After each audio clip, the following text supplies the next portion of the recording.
Hi friends, water ஆப்பிளை வச்சு ஊறுகாய் எப்படி ரெடி பண்ணுறதுன்னு பார்க்கலாம். வாட்டர் ஆப்பிளை எங்கள் ஊரில் ஜாம்பக்கான்னு சொல்லுவாங்க. தண்ணியில் வாஷ் பண்ணி இந்த மாதிரி பீசஸாக கட் பண்ணி எடுத்துக்கணும். தென் தேவையான அளவு உப்பு ஆட் பண்ணி நல்லா மிக்ஸ் பண்ணி ஒரு 1/2 hour வச்சுக்கணும். கடாய் சூடானதும் நல்லெண்ணெய் ஆட் பண்ணுறேன். எண்ணெய் சூடானதும் கடுகு வெடிச்சதும் கறிவேப்பிலை ஆட் பண்ணுறேன். சின்ன பீசஸாக கட் பண்ணி வச்சுருக்க இஞ்சி, வெள்ளைப்பூண்டு, பச்சை மிளகாவை ஆட் பண்ணுறேன்.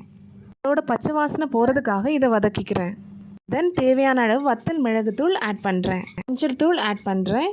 எல்லாத்தையும் ஒரு வாட்டி நல்லா கலந்து விடுறேன். தேவையான அளவு பெருங்காயத்தூள் ஆட் பண்ணுறேன்.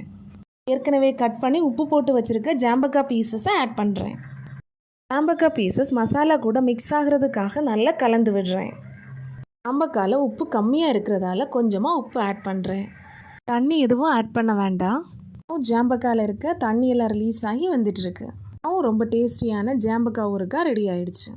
இந்த ரெசிபியை நீங்களும் ட்ரை பண்ணி பாருங்கள்.